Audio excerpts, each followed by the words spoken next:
What?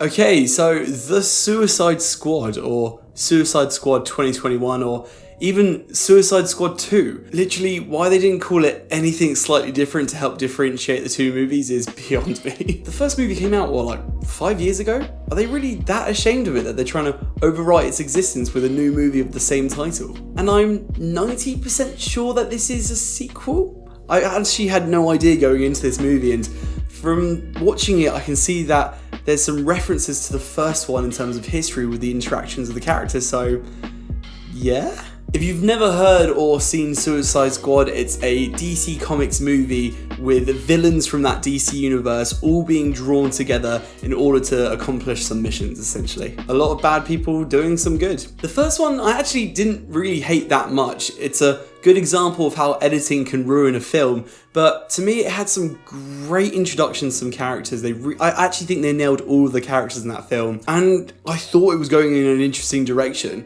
It's just a shame that the second half of the movie is pretty much skippable. I really want to do a spoiler-free review of this film, but I actually find it quite difficult to do so.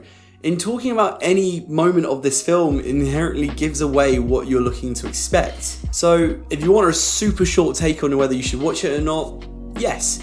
If you're a comic book fan, I think you'll really love this. Go watch it now, don't watch any of the marketing materials, and then come back and watch the rest of this video. And I'll do my best to make the rest of this as spoiler free as I can. So the big thing going into this second movie was the change of director. Warner Brothers managed to snag James Gunn, who's most famously done the Guardians of the Galaxy movies from the MCU, to see if he could do something with these characters and scripts to get a better reception than they did with the first movie, which notoriously didn't do so well. And you know what? Alongside letting Zack Snyder finally getting to release his version of the Justice League, this is up there with one of the smartest things Warner Brothers has done for this franchise. He brings such a breath of fresh air into this DC universe in a number of ways. If you've seen the Guardians movies at any point, then you'll understand how funny James Gunn can make his films. Only this time he's got a plethora of DC villains to use and a 15 adult rating, which just lets him go nuts. We get some of the weirdest characters with the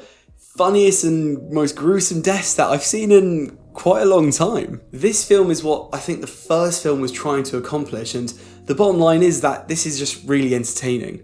I don't really want to talk about the characters themselves because I think most of the fun comes from learning what they do along the way, but I certainly do want to talk about the cast. You got Idris Elba, who essentially plays Will Smith 2.0 in this film, but nonetheless is really good and a surprisingly good fit into this sort of film. Coupled up with John Cena, who every time I watch him in a film, I'm always surprised by how funny he can be. He's arguably the funniest addition to this franchise. And then James Gunn also brought in his Guardians of the Galaxy friends from across the road to have a bit of fun here as well. You got Michael Rooker, Pom Klementieff, James Gunn's brother Sean Gunn, and you've also got Sylvester Stallone doing this I Am Groot-like performance, which is absolutely hilarious. David Dastmalchian, who is flipping fantastic in here. And we've also got this other new face who I thought did really well in this film that I've not really seen in anything else, and that's Daniella Melchior. I loved her character, I loved what she did in this film, and I'd love to see her in more films. This isn't even the full list, by the way.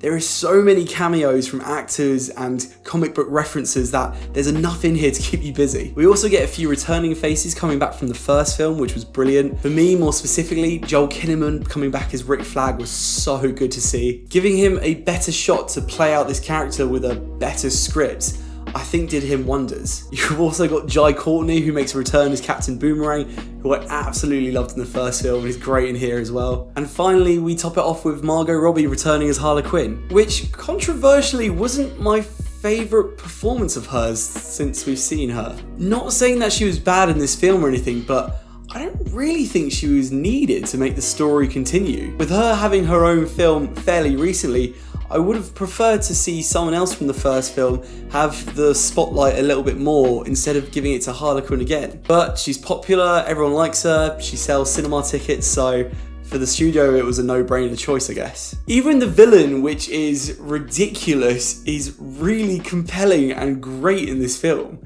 And that's all I'm going to say about it because It's just so strange. I want you to experience it firsthand. James Gunn does so well to bounce off all these different flavours and personalities off of each other to not only create a cohesive and entertaining plot, but it also contains a barrel of laughs along the way. The action scenes in here are well choreographed, none of that shaky cam stuff, and for the most part, everyone gets to show off their stuff. And I say most part because, as the title suggests, people do die in this film. And James Gunn isn't afraid to mess with any of this to give you that real sense of, oh shit, no one is safe in this film. And he does this so early on that it makes the whole film have that extra layer of tension that it really needs. This is honestly the direction that Warner Brothers and DC need to move in. Giving directors that creative freedom whilst giving it that adult rating lets them play in a park away from Marvel. It's still colourful, it's still playful, fun and actiony, but now it just gets to hold its own candle. I fully recommend this if you're into comic book movies, and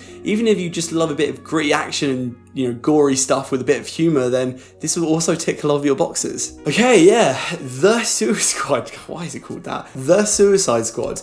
Let me know if you've already seen it in cinemas or on HBO Max and what your thoughts on the movie were. Let me know down in the comments below. If you like this video, please feel free to leave a like and subscribe. It really does help me out. And as always, stay tuned for more reviews on movies, anime, and video games. Until next time guys, take care. Bye bye.